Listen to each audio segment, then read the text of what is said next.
সেটা দেখতে হবে শবে বরাতে। সেটা হলো এই আমাদের দেশে শবে বরাত সম্পর্কে যে আলোচনাগুলি হয়, মসজিদে মসজিদে আলোচনা হয়, সেখানে আপনার কিছু কিছু আজগুবি কথা হয়। এটা খুব সতর্ক থাকতে হবে যে রাসূলুল্লাহর হাদিস আছে, সাহাবা একরামের কথা আছে, আইমা মুজতাহিদিনের কথা আছে। এবং আমরা দেখি আমাদের ফাকবাতু উম্মাতে শাহ ওলিউল্লাহ দেহলভী রহমাতুল্লাহ, শাহ আব্দুল আজিজ দেহলভী রহমাতুল্লাহ আলাইহি, আমাদের যারা মুরব্বীরা আছেন, আমাদের আহমদ রাজা খান দেহলভী রহমাতুল্লাহ আলাইহি, বড় বড় আলেমরা তারা এই শবে বরাতে আলোচনা করেছেন, ইবাদত করেছেন।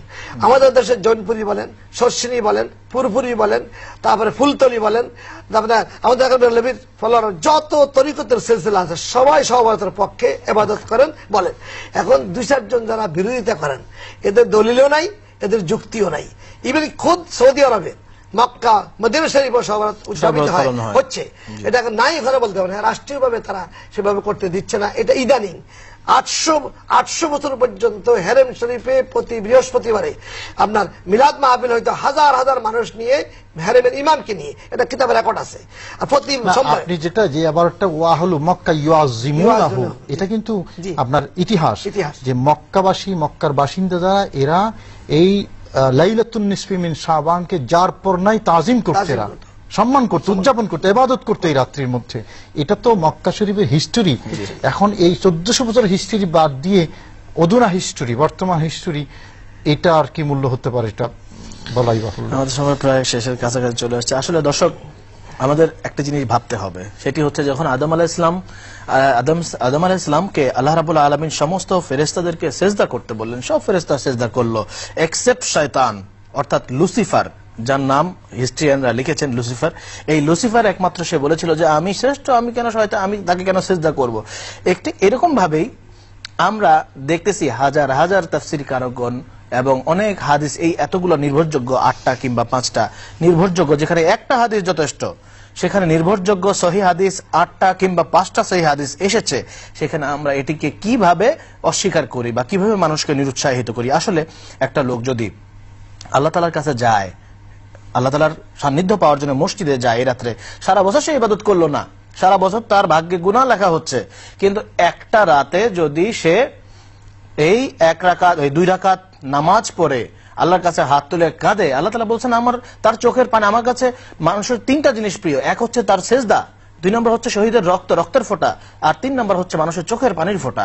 এই চোখের পানির ফোঁটা যদি সে ফেলে আল্লাহ তাআলাকে খুশি করতে পারে, তার জীবনের সমস্ত গুনাহ খাতা মাফ করিয়ে নিতে পারে, তাহলে যিনি বলছেন যে আজকে শবে বরাতের পালন করা যাবে না, আপনার গায়ে লাগে কেন? আপনার জন্য আল্লাহ রাব্বুল আলামিন এখানে একটা আয়াত শরীফ নাজিল করেছেন, ওয়া মান ইউফাররিকু বাইনাল্লাহি ওয়া রাসূলিহি ফাউলাইকা হুমুল কাফিরুন হাক্কা।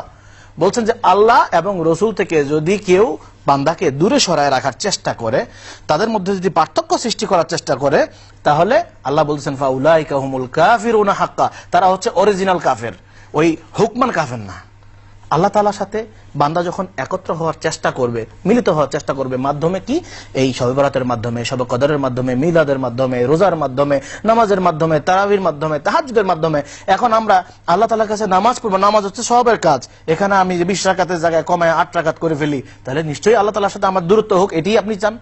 আমি যদি মসজিদে না গিয়ে মসজিদ তালা মেরে দেন, তাহলে আল্লাহ তাআলার সাথে আমার দূরত্ব তৈরি হোক, এটাই আপনি চান।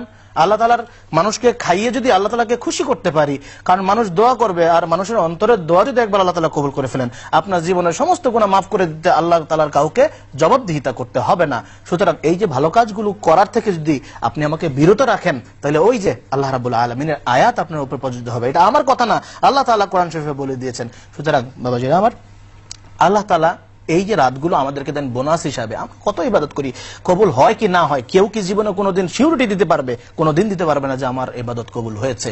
এই জন্য আল্লাহ তাআলা এই সমস্ত ঘাটতিগুলোকে, যেগুলো কবুল হয় না, কতগুলো আমাদের বিভিন্ন ত্রুটির কারণে, সেগুলোর ঘাটতি পূরণ করার জন্য আল্লাহ তাআলা এই বোনাস হিসাবে বিভিন্ন রাত্র আল্লাহ তাআলা আমাদেরকে দিয়ে থাকেন, যে রাত্রগুলা আল্লাহ তাআলা নিয়ে ওই ঘাটতিগুলো কিয়ামতের দিন পূরণ করে দিবেন।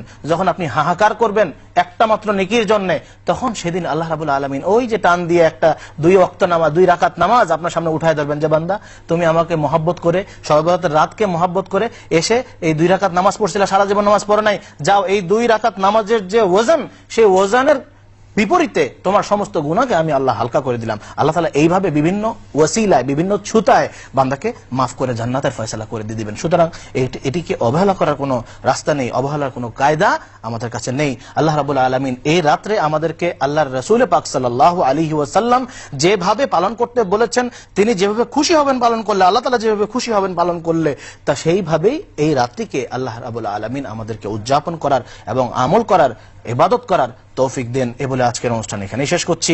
আপনারা ভালো থাকবেন, সুস্থ থাকবেন সেই কামনায়। ওয়াসসালামু আলাইকুম ওয়া রাহমাতুল্লাহি ওয়া বারাকাতুহু।